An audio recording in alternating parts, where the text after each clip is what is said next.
اگر یہ چاہتے ہیں ہم کہ ہمارے حالات درست ہو جائیں، اللہ ہم سے راضی ہو جائیں، اللہ ہماری تجارتوں میں برکت دے، اللہ ہمارے گھروں میں خیر و برکتیں نازل کریں،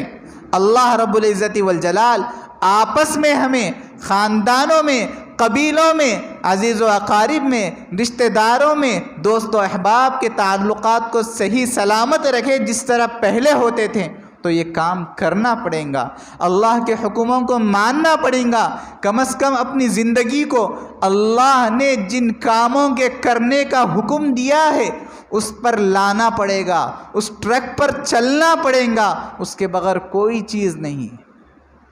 اگر ہم نے یہ ذہن بنا لیا کہ حالات بدلتے رہتے ہیں،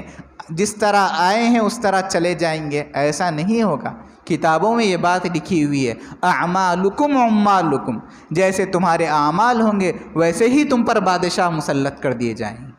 پھر ہم کس خوش فہمی میں ہیں کہ ہمارا وزیر اعظم، ہمارا پریسیڈنٹ، ہمارا صدر جمہوریہ کوئی ایک عالم ہوگا، کوئی ایک مفتی ہوگا، کوئی بزرگ ہوگا، کوئی اللہ والا ہوگا۔ یہ اگر ہماری تھنکنگ ہے، یہ ہماری سوچ ہے، تو اس کو بالکل نکال دیجئے ذہن و دماغ سے۔ نہیں، ایسا کبھی بھی نہیں ہوگا۔ ہمارے جس طرح اعمال ہوں گے اللہ تعالیٰ ویسے فیصلے کریں گے۔ حضور اکرم صلی اللہ علیہ وسلم کی زندگیوں کو، اپنی اللہ کے نبی صلی اللہ علیہ وسلم کی پاک سیرت کو اپنی زندگیوں میں لاؤ، اس کو پرکھو، اس کو اپنا جج کرو، آئیڈیل بناؤ، نمونہ بناؤ۔ حضور اکرم صلی اللہ علیہ وسلم نے ہمارے لیے کیا کیا کیا تھا، ان کی قربانیوں کو دیکھو۔ اللہ کے نبی صلی اللہ علیہ وسلم کی مکی زندگی کو دیکھو، مدنی زندگی کو دیکھو، اللہ کے نبی کے اسلام کے فالوورز بڑھنے کے بعد کی زندگی کو دیکھو۔ صحابہ کرام رضوان اللہ تعالی علیہم اجمعین جب اسٹرانگ ہو کر، جب میدان میں کود کر بلا تکلف دین کی خدمت کے لیے حضور اکرم صلی اللہ علیہ وسلم کا ساتھ دینے کے لیے جیسا تیار ہو گئے تھے، اس وقت اللہ کے نبی صلی اللہ علیہ وسلم کے اوپر کیا حالات آئے؟ جب صحابہ کرام کی تعداد کم تھی اس وقت نبی کے اوپر کیا حالات تھے؟ یہ حالات کو دیکھو، موجودہ زندگیوں کو دیکھو کہ اللہ کے نبی صلی اللہ علیہ وسلم کی زندگی کو، آپ کی اسوے کو، آپ کی زندگی کو اپنے لیے نمونہ آئیڈیل بنانے میں ہمارے لیے فائدہ ہے، یا پھر اب تک ہم جو زندگی گزار رہے تھے اس میں ہمارا فائدہ ہے؟ ہم اس کو کمپیئر کر لیں، کمپیریزن کر لیں، تاکہ ہم کو بھی احساس ہو کہ بھئی کون سی زندگی ہے۔ آج کل ایسا نہیں ہے کہ ہم اتنے بڑے ہونے کے باوجود، شادی شدہ ہونے کے باوجود، میرڈ ہونے کے باوجود بھی ہم کو اچھے اور برے کی تمیز نہیں۔ اب تو 1 سال کا 2 سال کا بچہ بھی اچھے برے کی تمیز کر سک رہا ہے، اس کو کمپیئر معلوم ہے کہ کون سی چیز اچھی ہے، کون سی چیز بری ہے، کس چیز کو ہم کو فالو کرنا ہے، کس چیز کو فالو کرنا نہیں۔ پھر ہم تو ان کے باپ ہیں، ہم ان کے پیرنٹس ہیں، ہماری اولاد ہے اتنی رہ کر جب اچھے برے کی تمیز کر سک رہی ہے، تو پھر کون سی چیز ہے میرے عزیزو جو ہمارے کو حضور اکرم صلی اللہ علیہ وسلم کو اپنا آئیڈیل، اپنا نمونہ اور اپنا اسوہ بنانے کے لیے روک رہی ہے؟ حالات الامان الحفیظ بار بار بولا جا رہا ہے ذمہ داروں کی طرف سے، چاہے وہ مسلمانوں کے ذمہ دار ہو، علاقے کے اعتبار سے ذمہ دار ہو، چاہے مساجد کے خطبہ ہو، کوئی بھی ہو، سب اعلان کر رہے ہیں، مسلمانوں کو جھنجھوڑ رہے ہیں، سمجھا رہے ہیں، ان کو ڈرا رہے ہیں، ڈرا کر بتا رہے ہیں، سمجھا کر بتا رہے ہیں۔ اس کے باوجود بھی ہماری مسجدیں آباد نہیں ہیں، ہم کو 10-15 منٹ ایک وقت نماز پڑھنے کے لیے وقت نہیں نکل رہا ہے، تو اب کس امید پر ہم بیٹھے ہوئے کہ ہماری تجارتیں خیر و برکت سے لیس ہوں گی، ہماری اولاد ہماری فرما بردار بن جائیں گی، میاں بیوی کے جھگڑے ختم ہو جائیں گے، زندگیوں میں خوشیاں آ جائیں گی؟ امپاسبل۔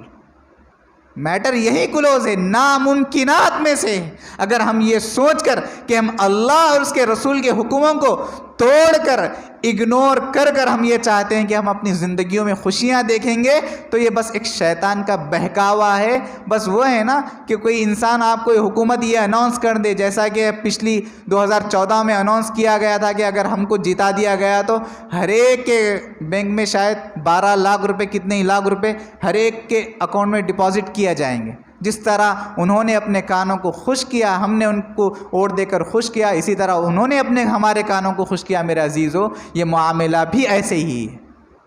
کہ ہم اگر یہ سوچ کر خوش ہیں گے کہ ہم بھائی تجارت کر رہے ہیں، سنت کے مطابق کر رہے ہیں، لیکن اللہ جب اپنے سامنے جھکنے کا حکم دے رہے ہیں، وہ اس وقت نہیں جھک کر اللہ جن کاموں کے کرنے کا حکم دے رہے ہیں اس کو توڑ کر، اس کو اگنور کر کر اگر ہم یہ سمجھتے ہیں کہ ہماری گھر میں خیر و برکت ہوں گی، ہماری اولادیں ہماری فرما بردار ہو جائیں گی، گھر کے جو میٹرز ہے یہ سب لڑائی جھگڑے یہ سب ختم ہو جائیں گے، ایسا کچھ نہیں ہے۔ بس جس طرح ہم نے خوش کر کے ان کو ووٹ دے کے ابھی تک 12 لاکھ کے انتظار میں ہیں، اسی طرح انتظار میں رہیے، زندگیاں ختم ہی ہو جائیں گی، پھر اللہ کے پاس جو کچھ بھی حساب کتاب کا معاملہ ہے یہ اللہ کے سپرد ہے۔ اس وجہ سے میرے عزیزو، تھوڑا اسٹینڈ لو، خیال کرو اپنے آپ کا، اپنی نسلوں کا، اپنے پاس اپنے ماتحتوں کا۔ کلکم راع وکلکم مسئولون عن رعیتہ، ہم میں سے ہر ایک اپنے ماتحتوں کا نگران ہے، نگران مقرر کر دیا گیا ہے، چاہے دوست ہو، رشتہ دار ہو، عزیز و قارب ہو، پڑوسی ہو، اپنے ماتحت، اپنے سے جن کا ریلیشن ہے، تعلق ہے، سب ایک دوسرے کے نگران مقرر کر دیے گئے ہیں۔ ایک دوسرے کے بارے میں قیامت کے دن سوال کیا جائے گا۔ اگر آپ کا پڑوسی نماز کو نہیں آ رہا، اگر آپ نے اس کو نماز کی دعوت نہیں دی تو آپ کو اس کے بارے میں سوال کیا جائے گا کہ اکیلے اکیلے کیوں گئے تھے؟ کم از کم ایک مرتبہ دعوت دے دیتے، ایک مرتبہ ان کو نماز کے بارے میں ان کے کان میں بات پہنچا دیتے، اس کے بعد آ جاتے۔ میرے عزیزوں، اس کا خاص خیال رکھو۔